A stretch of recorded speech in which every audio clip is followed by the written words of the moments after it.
മോദി റഷ്യയിൽ ഒരു സന്ദർശനം നടത്തി. അവിടെ ചെന്നപ്പോൾ നമ്മൾ പത്രങ്ങളിലൊക്കെ അല്ലെങ്കിൽ മാധ്യമങ്ങളിലൊക്കെ ഒന്നൊരു ചിത്രമുണ്ട്. അദ്ദേഹം ഈ പുടിനെ കെട്ടിപ്പിടിക്കുന്ന ഒരു ചിത്രം. അത് ഇപ്പോൾ വലിയൊരു മോശമായൊരു പ്രവൃത്തിയായിപ്പോയി എന്നുള്ളൊരു ചർച്ചയിലാണ് ഇപ്പോൾ നമ്മുടെ നാട്ടിൽ നടന്നുകൊണ്ടിരിക്കുന്നത്. കഴിഞ്ഞ ദിവസം ഒരു ചാനലിൽ തന്നെ അങ്ങനെ ഒരു ചർച്ച, എന്നാലും അത് ചെയ്യാൻ പാടില്ലായിരുന്നു, മോദി ഇങ്ങനെ ഒരു രക്തക്കറ പുരണ്ട ഒരാളിനെ ഇങ്ങനെ കെട്ടിപ്പിടിച്ചത് മോശമായിപ്പോയി എന്നൊക്കെ പറയുന്നുണ്ട്. എന്തായാലും അതിൻ്റെ ഇന്റർനാഷണൽ അതൊരു ചാനലിന് പിന്നെ പ്രത്യേകിച്ച് പറയേണ്ടല്ലോ, ഒരു ചർച്ചയിൽ നടന്ന കൂട്ടത്തിൽ ഉള്ളതാണ്.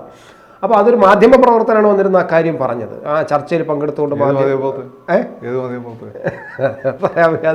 അതിപ്പോ വേണ്ടല്ലോ, ഞാനത് വേണ്ടാന്ന് വെച്ചിട്ട് അപ്പൊ ആയിക്കോട്ടെ. അപ്പൊ എന്തായാലും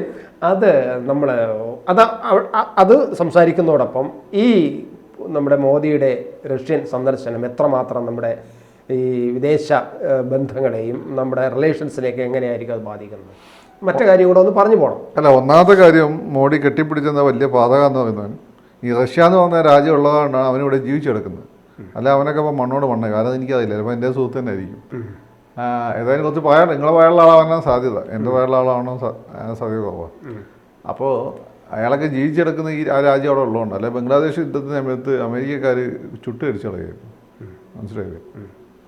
അപ്പം മറ്റുള്ള രക്തകർണ പൂരുണ്ട വ്യക്തിയാണ് ഒരു പുടിൻ എന്നൊക്കെ പറഞ്ഞാൽ ഇവിടെ രക്തകർണ പൂരുള്ള രാഷ്ട്ര നേതാക്കന്മാരുണ്ട്. അല്ല, രക്തക്കറ ഏത് രാഷ്ട്രീയ നേതാവുണ്ട്, ഏത് രാഷ്ട്രീയ നേതാവുണ്ട്, ഏത് രാഷ്ട്രത്തലമുണ്ട്. ഇവരൊക്കെ തന്നെ ആരാധിക്കുന്ന രാഷ്ട്രീയ നേതാക്കന്മാരുണ്ടല്ലോ, ഇവരെ ഒക്കെ കയ്യിൽ എവിടെന്നെങ്കിലൊക്കെ പുരണ്ടിട്ടുണ്ടാവില്ലേ? അങ്ങനെ പുരളാതെ അതിന് കാരണക്കാരാവാതെ സാധാരണഗതിയിൽ രാഷ്ട്രീയത്തിൽ എവിടെയും കയറി വരാൻ പറ്റിയത്. അപ്പോൾ ഗാന്ധിജി തന്നെ ഈ പറയുന്നത് പോലെ എന്താണ് പരമാവധി ഇതിൽ മാറുന്ന ആളാണ്. പക്ഷേ ഗാന്ധിയുടെ ആഹ്വാനങ്ങൾ, ക്വിറ്റ് ഇന്ത്യ സമയത്തുള്ള ആഹ്വാനങ്ങളൊക്കെ രക്തച്ചൊരിച്ചിന് കാരണമായിട്ടുണ്ട്. അത് ഇൻഡയറക്റ്റാന്നേ ഉള്ളൂ. ഡയറക്റ്റ്ലിയോ ഇൻഡയറക്റ്റ്ലിയോ എല്ലാവരും രാഷ്ട്രീയത്തിലുണ്ടെങ്കിൽ ഇതിന് കാരണക്കാരാവും.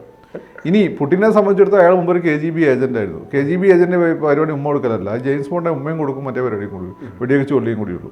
മറ്റേ പരിപാടി വെടിവെച്ച് കൊല്ലെന്നാണ് ഞാൻ ഉദ്ദേശിച്ചത്. ഇനി വേറെ എന്തെങ്കിലും അർത്ഥം എടുക്കണം. അപ്പം ബേസിക്കലി അയാളുടെ ജോലി ഏതാ?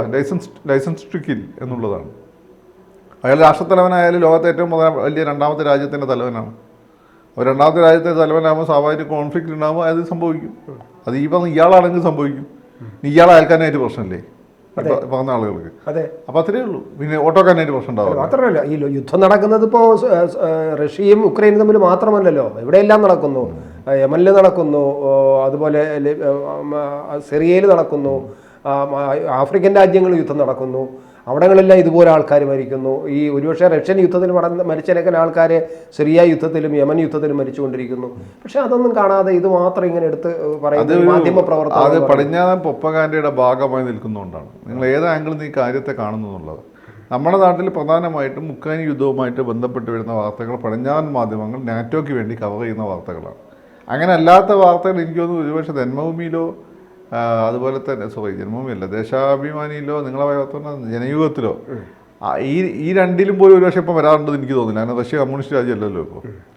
അപ്പം അവരുടെ പ്രൊപ്പഗാൻഡയാണ്. നിങ്ങൾക്ക് ഈ യുദ്ധം തുടങ്ങിയപ്പോൾ 1 വർഷമായില്ലേ? എത്ര ആൾ മരിച്ചിട്ടുണ്ട്? അത് നമ്മുടെ ഒരു കണക്ക് നോക്കുമ്പോൾ ഏകദേശം ഉക്രൈനിൽ മരിച്ചതിന്റെ 3 ഇരട്ടിയോളം റഷ്യൻ, 3 ലക്ഷത്തിലധികം പേര് റഷ്യൻ വിഭാഗത്തിൽ മരിച്ചിട്ടുണ്ടെന്നാണ് ഇപ്പോഴത്തെ കണക്ക് വരുന്നത്. ഒരു ചുക്കുമില്ല. മൊത്തം മരിച്ച 15,000 ആളുകളാണ്. ഞാൻ അടുത്ത കാലത്ത് റഷ്യയില് അവിടുത്തെ പ്രധാനപ്പെട്ട പുടിന്റെ കൗൺസിലുള്ള ആൾ ഇവിടെ വന്നിരുന്നു. റഷ്യൻ കൗൺസിൽ സെന്റർ അറിയാലോ, അവരെ ഗെറ്റ് ടുഗെദർ ഉണ്ടായി, അറിയാലോ. അപ്പൊ എന്നെ വിളിച്ചിരുന്നു. അപ്പൊ നിങ്ങളെവിടെ പ്രധാനപ്പെട്ട മാധ്യമപ്രവർത്തനം അങ്ങ് തുടങ്ങി. അപ്പോൾ രതീഷ ചോദിച്ചു, അല്ല നിങ്ങൾ പറ എത്ര ആൾ യുദ്ധത്തിൽ മരിച്ചു? രതീഷ തന്നെ അറിയാലോ, റഷ്യൻ കൗൺസിൽ സെൻറ്ററിൽ. അപ്പോൾ രതീഷ ചോദിച്ചു എത്ര ആൾ മരിച്ചിട്ടുണ്ട്? അപ്പോൾ ഇങ്ങനെ ഇതുപോലെ 3 ലക്ഷം. ഇത് എവിടെ നിന്ന് കിട്ടി? 3 ലക്ഷം അല്ല, ഒഫീഷ്യൽ കണക്കുണ്ട്, റഷ്യൻ്റെ കണക്കുണ്ട്. 17,000 ആളെ മരിച്ചു. അതിന് തന്നെയാണ് യാഥാർത്ഥ്യം. അതൊരു പിന്നെ വളരെ പട്ടാളക്കാരുൾപ്പെടെ വളരെ സ്ലോ പേസിൽ നടന്നുകൊണ്ടിരിക്കുന്ന യുദ്ധം. പരമാവധി കാഷ്വാലിറ്റീസ് ഇല്ലാതിരിക്കാൻ ശ്രദ്ധിക്കുന്നുണ്ട്. കാരണം എന്ന് വെച്ചാൽ ഈ ഉക്രൈനുള്ള നല്ലൊരു ഭാഗം ബേസിക്കലി റഷ്യക്കാരാണ്.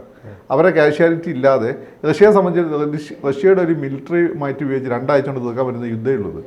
അപ്പോൾ റഷ്യക്ക് പറ്റിയെന്ന് വെച്ചാൽ റഷ്യ പ്രൊപ്പഗാൻഡയായിട്ട് രംഗത്തിറങ്ങില്ല. അവസാനം ഈ പറഞ്ഞ 3 ലക്ഷം 4 ലക്ഷം കണക്കൊക്കെ വന്നതിന് ശേഷമാണ് റഷ്യ ഇപ്പോൾ പ്രൊപ്പഗാൻഡയായിട്ട് വന്നിട്ടുള്ളത്. പ്രൊപ്പഗാൻഡയായിട്ടല്ല, അവരുടെ കാര്യം അവർ ക്ലിയർ ചെയ്ത് വന്നിട്ടുള്ളത്. അപ്പം 3 ലക്ഷമൊക്കെ ആൾ മരിക്കാൻ ഇപ്പോഴേക്ക് ഓൾറെഡി യുദ്ധം തീർന്നിട്ടുണ്ട്. ഇതിപ്പം അതിനുശേഷം വന്നിട്ടുള്ള നമ്മുടെ മറ്റേ യുദ്ധം ഉണ്ടല്ലോ, ഇസ്രായേൽ യുദ്ധം, ഹമാസ് യുദ്ധത്തിൽ തന്നെ ഏതാണ്ട് 30,000 ആൾ മരിച്ചു. അപ്പോൾ ഇതിൽ 15,000 വലിയ സംഖ്യ തന്നെയാണ്. ഒരു മനുഷ്യൻ മരിക്കുന്നതും വലിയൊരു എന്താ പറയുക ദുരന്തം തന്നെയാണ്. പക്ഷേ ഈ യുദ്ധത്തിൻ്റെ ഒരു കാര്യം വെച്ചാൽ റഷ്യ പരമാവധി ശ്രദ്ധിച്ചുകൊണ്ടാണ് ഈ യുദ്ധം ചെയ്യുന്നത്. കാരണം അവരുടെ ആളുകൾ തന്നെയാണ് അപ്പുറത്തുള്ളത്. സോവിയറ്റ് റഷ്യ സമയത്ത് അവരുടെ ഭാഗമാണ്. ഇപ്പോൾ ആകപ്പാടെ പ്രശ്നം എന്ന് വെച്ചാൽ ഇവർ നാറ്റോയുടെ ഭാഗമായിട്ട് റഷ്യനെ എൻസർക്കിൾ ചെയ്യാണ് മിസൈലുകൾ ഉപയോഗിച്ചു. അത് റഷ്യക്ക് വലിയൊരു ഭീഷണി, ഇന്ത്യൻ സെക്യൂരിറ്റി വലിയ ഭീഷണിയാണ്. അപ്പോൾ അതുകൊണ്ടാണ് ഇന്ത്യൻ എക്സ്റ്റേണൽ സെക്യൂരിറ്റി ഭയങ്കര ഭീഷണിയാണ്. അതുകൊണ്ടാണ് റഷ്യ ആ ഒരു കാര്യത്തിന് ഇറങ്ങി പുറപ്പെട്ടത്. അതുകൊണ്ട് തന്നെ അവർ ലിമിറ്റഡ് സ്കെയിൽ വാറാണിത്. വലിയ രീതിയിലുള്ള ഒഫൻസീവ് ഉണ്ടാവുന്നില്ല. അതാണ് അതിൻ്റെ ഒരു കാര്യം. അപ്പം ഈ പറയുന്നതിൽ ഒരു കാര്യമില്ല. ഒന്നാമത് ഈ പറയുന്നതിൽ ഒരു കാര്യം, രക്തം പുരുണ്ടോ എന്ന് പറയുന്നതിൽ കാര്യമില്ല. കാലമ്യേന ലോ സ്കെയിലിൽ പോകുന്നൊരു ഭാഗമാണത് ഒന്നാമത്തെ കാര്യം. രണ്ടാമത്തെ കാര്യം എന്ന് വെച്ചാൽ ഈ ഏതൊരു രാഷ്ട്രത്തലവൻ്റെ കയ്യിൽ ചോരയുണ്ടാവും. കാരണം അയാൾ സ്വാഭാവികമായിട്ട് അത്തരം വിഷയങ്ങളിൽ ഇടപെടേണ്ടതായിട്ട് വരും. രാഷ്ട്രീയ നേതാവിൻ്റെ കയ്യിലുണ്ടാവും. ഈ പറയുന്ന ആളുകളൊക്കെ തന്നെ ഇവിടെ ചോരക്കല കയ്യിലുള്ള പല ആളുകളും ഒരു സമരം മേടിച്ചിട്ടില്ലേ? അവരൊന്ന് കടാക്ഷിച്ച് കിട്ടാൻ വേണ്ടി ആഗ്രഹിക്കുന്നവരല്ലേ? അത്രേ ഉള്ളൂ. ഇനി കൂടുതലൊന്നും പറയുന്നില്ല. അപ്പോൾ അതിനകത്ത് നമ്മുടെ ഈ മോദി അവിടെ പോയതിൻ്റെ രാഷ്ട്രീയമായിട്ടുള്ള ഇപ്പോഴത്തെ സന്ദർശനത്തിൻ്റെ ഒരു ആഫ്റ്റർ ഇഫക്റ്റ് നമ്മുടെ രാജ്യത്ത് അത് ഞാൻ കുറച്ച് അതിൽ കൺഫ്യൂസ്ഡാണ്. കാരണം എന്ന് വെച്ചാൽ ഈ മോഡി ചെയ്തുകൊണ്ടിരുന്ന വെച്ചാൽ അമേരിക്കയിൽ നമുക്ക് കൂടുതൽ അടുത്തൊരു ബന്ധം വന്നത് BJP ഗവൺമെൻറ് വന്നതിന് ശേഷമാണ്. അതിന് മുമ്പ് മൊറാർജി ദേശായിൻ്റെ സമയത്ത്, പിന്നെ BJP ഗവൺമെൻറ് വന്നതിന് അമേരിക്കയും ഇസ്രായേലായിട്ട് നമ്മൾ അടുത്തത്. അമേരിക്കയുടെ അടുക്കുമ്പോൾ അവർ ഒരുപാട് കാര്യങ്ങൾ നമ്മൾ അതിന് എക്സ്പെക്ട് ചെയ്യുന്നുണ്ട്. അതാണ് അവരുടെ ഒരു അൺഡിക്ലെയർഡ് എനിമിയാണ് ഇത് പിന്നെ റഷ്യ എപ്പോഴും. കാരണം അവരുടെ കൗണ്ടർ ബാലൻസ് നീതി പലതും റഷ്യ തന്നെയാണ്. റഷ്യ ഇപ്പോൾ ഇറങ്ങുന്നില്ലെങ്കിൽ പോലും. അപ്പോൾ റഷ്യയുമായിട്ട് ഒരു പരിധി കൂടെ നമ്മൾ അടുക്കുന്ന അവർക്ക് താല്പര്യമില്ല. അതുകൊണ്ട് നമുക്ക് ക്രയോജനിക് സാങ്കേതികവിദ്യ തരാത്ത പോലെ S-400 മിസൈൽ നമ്മൾ മേടിക്കുന്നതിന് അവരെതിരാണ്. അപ്പോൾ ആ സമയത്താണ് വളരെ ക്ലോസ് ആയിട്ടുള്ള റിലേഷൻഷിപ്പ്. ഇവിടെ എനിക്ക് തോന്നുന്നു നമ്മൾ അമേരിക്കയുടെ പലരും ഇവിടെയുള്ള ഇടതുപക്ഷക്കാരും ഒക്കെ പറയുന്നത് പോലെ ആരോപിക്കുന്ന വെച്ചാൽ ഇവിടെയുള്ള ഇന്ത്യൻ ഗവൺമെൻറ് പോയി അമേരിക്കയുടെ പപ്പറ്റാണ് ഗ്ലോബലൈസേഷന് ശേഷം. മൻമോഹൻ സിംഗ് ആണെങ്കിലും പിന്നെ ഇദ്ദേഹമാണെങ്കിലും ആരാണെങ്കിലും മോഡി ആണെങ്കിലും എന്നാണ് പറയപ്പെടുന്നത്, വാജ്പേയി ആണെങ്കിലും അല്ല നരസിംഹറാവു ആണെങ്കിലും. അങ്ങനെയല്ല, നമുക്ക് നമ്മുടെ നിലപാടുണ്ടെന്നും ഉള്ള ഒരു കുറച്ച് പ്രഖ്യാപനമാണ്. റഷ്യയുടെ കൂടെ നിൽക്കുന്നത് നമ്മളെ വളരെ കാലമായിട്ടുള്ള നമ്മുടെ നിലപാടാണ്. അമേരിക്കയ്ക്ക് നമ്മളെ പോലുള്ള അലൈസ് ഒരുപാടുണ്ട്. മാത്രമല്ല അവർക്ക് നമ്മളെ കൊണ്ട് ചില കാര്യങ്ങൾ ചെയ്തു തീർക്കാറുണ്ട്. ആ ചെയ്തു തീർക്കാൻ ഈ ചൈനയെ കൗണ്ടർ ബാലൻസ് ചെയ്യുക എന്നുള്ളതാണ്. അത് നമുക്ക് തന്നെ ചിലപ്പോൾ നഷ്ടം വരും. അതുകൊണ്ട് നമ്മൾ അവരൊരു ഫ്രണ്ട്ലി റിലേഷൻഷിപ്പ് കാത്തു സൂക്ഷിച്ചുകൊണ്ടാണ് നമ്മൾ ഐഡൻറ്റിറ്റി നിലനിർത്തുന്നുള്ള ലൈനാണ് നമ്മൾ എടുത്തിട്ടുള്ളത്. എന്നാൽ നമ്മളെ പ്രധാനപ്പെട്ട പല ആയുധങ്ങളും റഷ്യയിൽ നിന്ന് മേടിച്ചാണ്. നമുക്ക് വേണ്ടിയാണ് അവർ സുഖോയ് വിമാനത്തിൻ്റെ ചില വേരിയൻറ്റ് അവർ നമുക്ക് വേണ്ടി മാത്രം ഉണ്ടായി തന്നത്. അപ്പം ആ ഒരു ഡിപ്പെൻഡൻസി ഉണ്ട്. ഇടയ്ക്കാണ് നമ്മൾ അമേരിക്കയായിട്ട് അടുത്തപ്പോൾ അവർ പാകിസ്ഥാനായിട്ട് ചെറുതായിട്ട് നടന്നത്. പക്ഷേ നമ്മളെ ഭാഗത്ത് ക്ലാരിറ്റി വന്നപ്പോൾ അവരത് ഒഴിവാക്കുകയും ചെയ്തു. പിന്നെ രണ്ടാമത്തെ കാര്യം എന്ന് വെച്ചാൽ നമ്മളിപ്പോൾ ചെയ്യുന്ന നമ്മുടേതായ ഐഡൻറ്റിറ്റി എന്ന് വെച്ചാൽ അമേരിക്കേൻ്റെ വലം കൈയാണ് ഇസ്രായേൽ. ഇസ്രായേലിൻ്റെ താല്പര്യത്തിനെതിരെ അമേരിക്ക ഒന്നും ചെയ്യില്ല. ഇസ്രായേലുമായിട്ട് നമ്മൾ വളരെ ക്ലോസ് ആണ്. അപ്പോൾ ഏറ്റവും അടുത്ത് അവരുടെ അനിയനെ കൂടെ നിർത്തിക്കൊണ്ട്, എന്നാൽ അവരുടെ ശത്രുവിനെയും കൂടെ നിർത്തിക്കൊണ്ട് നമ്മുടേതായ പണ്ട് നെഹ്റു എങ്ങനെയാണ് ഒരു നാം ഉണ്ടാക്കാൻ ശ്രമിച്ചത്, നാമിൻ്റെ എന്നാൽ ഒരു കുറച്ചുകൂടി അഗ്രസീവായിട്ടുള്ള ഒരു ഫോമാണ് നമ്മളിപ്പോൾ ഉണ്ടാക്കാൻ ശ്രമിക്കുന്നത്. ഒരേ സമയം നമ്മൾ റഷ്യേനെയും കൂടെ നിർത്തുന്നു, അതേസമയം തന്നെ എന്ത് ചെയ്യുന്നു, ഈ മോഹൻലാൽ അനിയൻ വിജയകുമാറിനെ നമ്മൾ കൂടെ നിർത്തുന്നു. ഇങ്ങനെയുള്ള അമേരിക്കനെ സൈക്കോളജിക്കലി കൊടുക്കുന്ന ഒരു യുദ്ധതന്ത്രമാണ് നമ്മൾ, രാഷ്ട്രതന്ത്രമാണ്. അത് വളരെ തോട്ട് ഔട്ട് ആയിട്ടുള്ള ഒരു ജയശങ്കറും മോഡിയും സംഘവും ഒക്കെ തന്നെ വളരെ ആലോചിച്ചെടുത്ത തീരുമാനമായിരിക്കും. അത് വളരെ നല്ലൊരു തീരുമാനമാണ്. കാരണം നമ്മൾ ആരുടെയും ശത്രുവല്ല, നമുക്ക് നമ്മുടെ ഐഡന്റിറ്റി, നമ്മൾ ആരുടെയും പപ്പറ്റുമല്ല. ഇപ്പൊ എന്ന് വെച്ചാൽ ഇസ്രായേൽ നമ്മളെ സഹായിക്കുന്നു, നമ്മൾ ഇസ്രായേലിനെ സഹായിക്കുന്നു. നമുക്ക് ഈ പലസ്തീൻ വിഷയത്തിൽ നിലപാടുണ്ട്. We are with Palestine but we are not with Hamas. പക്ഷെ ഇപ്പൊ അമേരിക്ക ഒരു യുദ്ധം നിർത്തണം എന്നൊക്കെ പറഞ്ഞുകൊണ്ടുള്ള അവരുടെ അവരുടെ കൗൺസിൽ ഉക്രൈൻ ചർച്ചയ്ക്ക് വരണ്ടേ? ഉക്രൈൻ ചർച്ചയ്ക്ക് വരുന്നില്ല. ഉക്രൈൻ വന്ന് റഷ്യ ചർച്ചയില്ല വന്നാൽ പിന്നെ അങ്ങനെ യുദ്ധം നിൽക്കുക.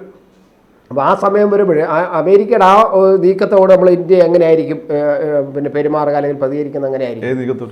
ഈ യുദ്ധം നിർത്തണമെന്നൊക്കെ പറഞ്ഞുകൊണ്ട് അവരിപ്പോൾ അവരുടെ അസംബ്ലിയിൽ അല്ലെങ്കിൽ റഷ്യയെ സംബന്ധിച്ചിടത്തോളം റഷ്യക്ക് അവിടെ അമേരിക്ക പ്രധാനമായിട്ടും നാറ്റോയുടെ എക്സ്പാൻഷൻ തടയുക എന്നുള്ളത് തന്നെയാണ്. നാറ്റോയുടെ എക്സ്പാൻഷൻ അവരുടെ ഇന്ത്യൻ സെക്യൂരിറ്റിയെ ബാധിക്കുന്ന കാര്യമാണ്. ഈ അമേരിക്ക എന്തിനാണ് പണ്ട് ക്യൂബൻ മിസൈൽ ക്രൈസിസ് വന്നിട്ട് ബേ ഓഫ് പീക്ക് ആക്രമണം നടത്തിയത്?